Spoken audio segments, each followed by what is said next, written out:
The 2016 election was the blind side. What's 2020? I'm Scott Ott, and this is Bill Whittle now. And Bill, I'd like to do a little bit of prognosticating and predicting in this episode. I think most of us can admit, even those of us who were supporters of President Trump in 2016, that the likelihood of his eventual election seemed not. And it seemed to take everybody by surprise. Afterward, there was a lot of analysis as to what the zeitgeist in the country was and why it was possible for such a guy to actually get elected. It occurs to me that zeitgeists don't stay the same all the time. And so I just wanted to get your take on what the atmosphere in the country is right now, and specifically with regard to anything you may have noticed in the culture. And I'm not talking about political news necessarily, but in the culture that would give you some indicators of what candidates in 2020 are going to face. Well, I think in 2016, the left not only didn't take Trump seriously, they were praying on their knees for Donald Trump. They were basically just slobbering at the prospect of facing Donald Trump.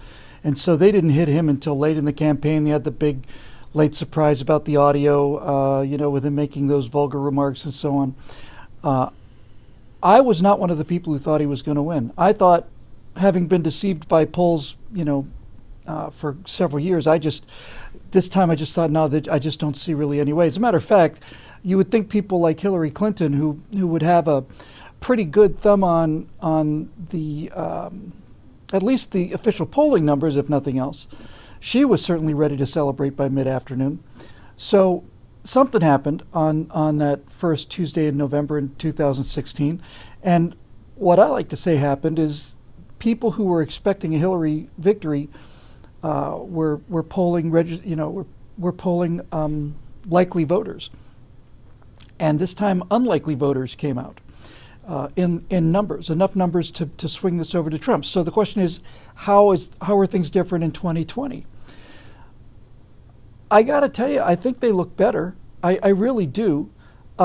Hillary Clinton was a terrible candidate, but she had a formidable, not just ground game or tactical things like that. She had a formidable following. This was going to be the woman's election. This was going to be the chance for 51% of the American population to rise up from the shackles of the patriarchy, and finally be able to be let out of the kitchen and wear shoes. And so she had a lot going for her. Nobody in the field in 2020 looks anything like as central as she does. I'm not going to say they're worse candidates, because I can't imagine a worse candidate, but she had all of the momentum. She had the history of the party, Obama, everything. And furthermore, in 2020, the Democrats are going to be divided much more than they were in 2016 by the formerly Bernie-led far-left progressives who are now clutched on to Alexandria Ocasio-Cortez, who can't run because she's too young. If she wasn't too young, she would run for president, I have no doubt. So they're on the rocks as far as that goes. Half of the party is relatively sane, the other half is wants a Green New Deal, and Republicans can use this to batter him. And then as far as Trump's personal thing goes, look, if I had to take it on balance, I would say that Trump is stronger among Republicans than he was in 2016. He's certainly stronger among me. I haven't seen anything since Donald Trump's election that shocked me at his lack of decorum. Nothing knocked me off my perch, because I was off the perch. I was off the perch when I was ready to throw my hat in the ring with the guy and really support him. I knew what kind of person he was, and I thought he was the only person who could win. But what Donald Trump will have in 2020, if things go the way they're going now, is he will have had a track record of governance, and he will have a track record of governance that could compare directly to Barack Obama. And without belaboring all of the many points, I would say a number of American manufacturing jobs have come home. The economy is growing at 4%, 5% instead of 0.4%. More people have money in their pockets. There's never been such low unemployment among blacks and Hispanics in the history of the country. And you may remember that group called ISIS, which formerly controlled basically the entire Middle East, and now controls a strip a few hundred yards wide in a town in Syria. These are tremendous accomplishments, and just something just flew into my head actually. It's said that it's almost it's almost a given, just looking at history and recent history, that pretty much everything a president accomplishes, he accomplishes in his first term. In fact, really in the first 100 days. But I think Trump may be an exception, not because Trump has a brand new legislative agenda that's going to come out in 2020. I think Trump may be an exception because Trump has no legislative agenda that I can determine. And if all he does is get out of the way, keep taxes low, fight back when he's being attacked, certainly people who had doubts about him are relieved, and certainly Neil Gorsuch and Brett Kavanaugh go a long way towards that. We know that we've got, I got to tell you, I don't mean to be flip about this. I don't know if anybody knows if Ruth Bader Ginsburg is alive, honestly. But certainly I don't think she's going to last another 2 years. So that would be not only a third justice, but it would be in progression, replacing a conservative, replacing a moderate with a conservative, and then replacing an arch-liberal with a conservative. And since the left uses the court to govern, that alone, I think, is plenty of good reason to vote for Trump in 2020. Well, all of that is really good political analysis. And I guess what I'm looking for is something that's much harder to get your hands around. And frankly, in a 2016 election where it was a really close contest, I'm sure anybody is loath to say, well, there was this one thing that was happening in the culture that really steered that election. But you heard a lot of talk afterward about the fact that a lot of American workers felt that they weren't heard by their government, that they were being pounded by 8 years of the Obama recovery summer, that they were concerned about immigration in a way that the federal government didn't seem to be concerned about immigration. And so I get your point. Yeah, that brought a bunch of people. So there was just yeah. this kind of feel in the culture that there was this band of people. Now, those people, for the most part, have got to feel like they've been heard now. Is there anything else coming along? Like the left clearly thinks there is. They think inequality and healthcare issues and income distribution and all that kind of stuff are bubbling up from this from under the surface. I misunderestimated your question. You were talking about the zeitgeist, not on political strength. No, but that's good stuff. I'm glad we have it. But that's an entirely different. That is an entirely different thing. And when we're talking about zeitgeist, we're talking about things that I spend a lot of time on, and that is watching various YouTube videos from computer gamers. I watch analysis of Star Trek, mostly Star Wars films. I'm looking at what computer games are selling and not selling. I'm trying to get a pulse of the country. And in my opinion, here's the zeitgeist difference between 2016 and 2020. 2020, the left is going to be far more radicalized. They're going to be much louder, much shriller. Let's remember that Antifa really didn't exist, at least to any real degree, before Donald Trump. Nobody likes Antifa except Antifa. The streets of San Francisco are littered with human feces. The string of catastrophes in democratic cities goes on. And it seems to me, and has seemed to me for a while, that we have gotten well past peak social justice warriors and peak political correctness. The online response I'm seeing more and more and more from people who are bringing up microaggressions and triggering and all of this stuff is more and more just shut up. Honestly, shut the hell up. Take it somewhere else. We don't want to hear it. We have a Star Wars fan base which may not sound like much to people I know who are of our generation and who think that Star Wars is just a movie. It's not. It's a religion. And the left has destroyed that religion and that fan base. And they've destroyed a lot of video games, which is also a refuge for an entire generation to get away from these shrill harpies. And so the resentment towards the left and the anger towards the left and the willingness to speak out against the left is much, much stronger now than it used to be. And this has a more important effect because when people get angry enough to start breaking the taboo of going against what everybody else is saying, and if you're a young person, everybody else is saying be a socialist and be a Democrat, as more and more people, through the mistakes and the missteps and mostly the overreach of the left, as more and more individual people get angry about this and start criticizing the left, it provides an enormous shift in social proof, in peer pressure. A great example is PewDiePie. He's a very, very interesting character. For those of you who don't know, I've got 130,000 YouTube subscribers. PewDiePie has the most popular channel on YouTube. He has 66 million subscribers. And PewDiePie's been under a lot of fire lately because he's been making comments that were not politically correct. It's not like he's William F. Buckley. He's just a Swedish guy with a great personality who plays video games on camera and who people like. But he's made a lot of comments that are certainly anti-progressive and just basically the kind of things I just said. Can you please just leave us alone? The fact that I may have said something or somebody asked me to sign an autograph for some group I didn't know about, and now I'm a Holocaust perpetrator on brown people. They've gone too far, Scott. They've gone way too far. The nice thing about it is it's not like they've gone too far in terms of their own internals, what they want and what they believe. They've gotten so impatient and so angry that they're making the single fatal flaw that the left can make, and they're making it in large numbers, and those numbers are getting larger. And that fatal flaw among left-wing politicians is telling the American people what you really believe.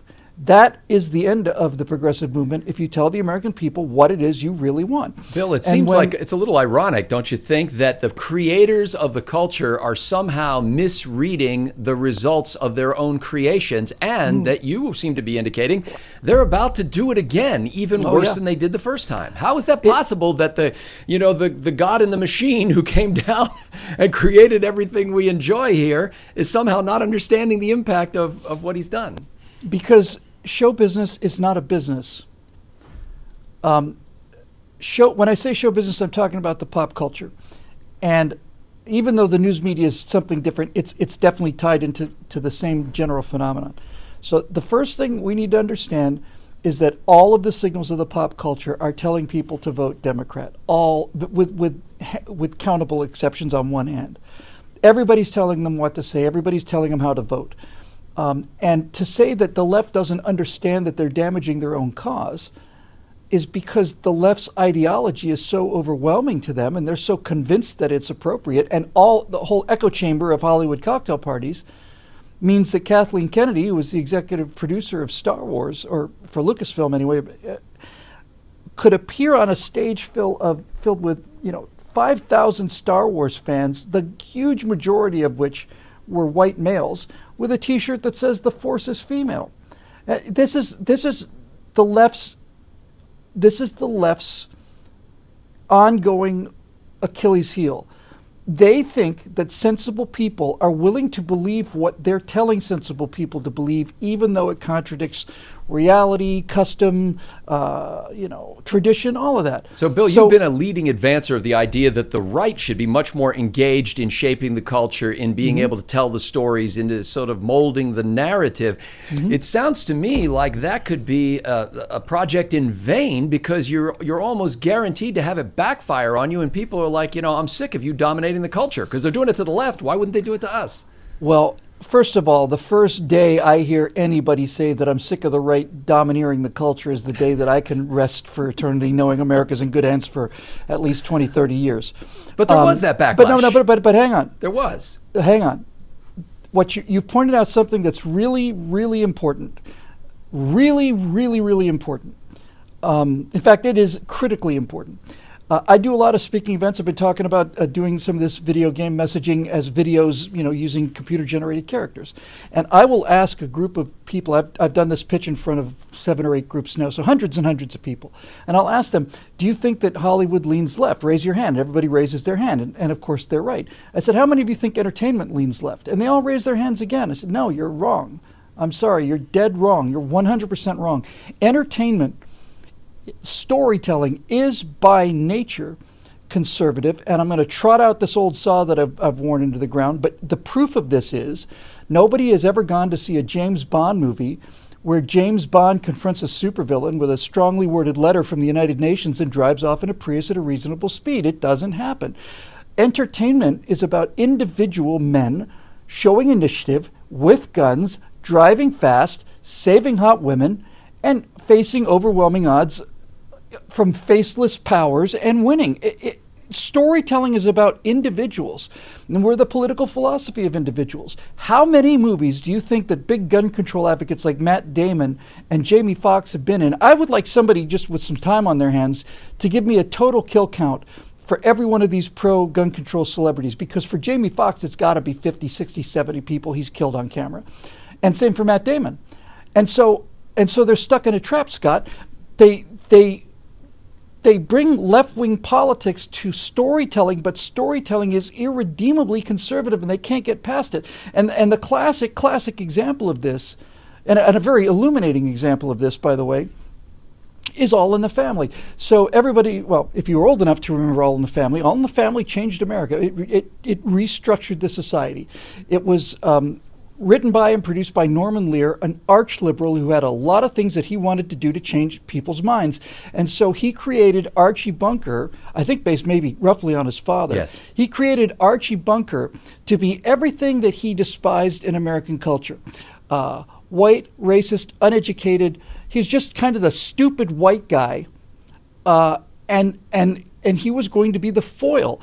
And Norman Lear and all the writers of All in the Family were going to speak through Mike Stivic, through Meathead. He was going to be the voice of progressivism and the voice of how things should be done. And so, pretty straightforward. You've got a young, smart guy and you've got an old, stupid guy. That's the setup. And what happened was the American people fell crazy in love with Archie Bunker for two important reasons. And as a general rule, loathed Mike Stivic. They fell in love with Archie because, first of all, he said what was on his mind. He was an honest person, and there was a lot of people like him who were kind of fading out of society, so they like to hear that. But here's the much more important point. Even though Norman Lear and all the writers and all the cast and everybody else were left-wingers, and even though this whole thing was designed to inject left-wing politics into the American bloodstream, Archie Bunker still became beloved by the American people, and Mike Stivic despised by the American people. And it's not because Archie Bunker was a racist and it's because they're racist. It's because of something much more fundamental. I think the American people connected to Archie Bunker because Archie Bunker had to get up every single day at 5 o'clock in the morning so he could be at that loading dock in Queens at 6:30, and he would work a 10 or 12-hour day breaking his back to make a meager paycheck, to come home and to be lectured by this long-haired, lazy slob who is making his life miserable and who cannot get off the couch and actually go out and look for a job. And I think most Americans understood instinctively that this hectoring, obnoxious, arrogant idiot was constantly lecturing Archie Bunker, and Archie Bunker was paying him to do it.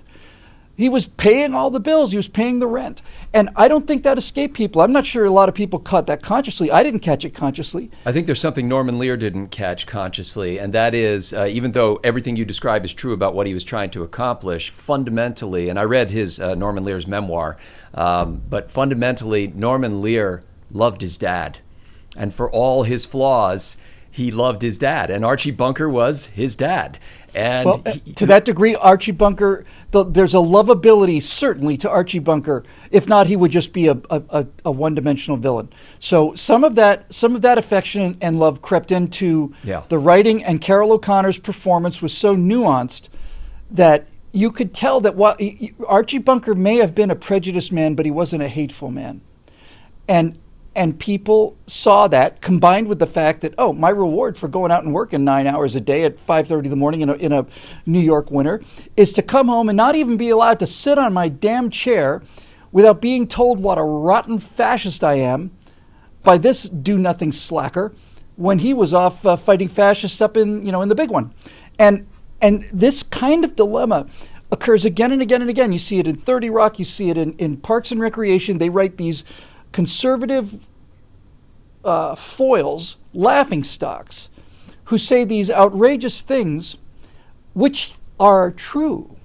This is where they can't get over the fundamental rocks that they're on. They have conservatives say things opposite to what the liberals say, and what the conservatives say are true, and therefore the conservative characters on those shows become the most popular characters there are. Well, 5 days a week. I'm sorry, we got to go because we are past we're like 6 hours into the show. This is like a 6.5 hour spacewalk.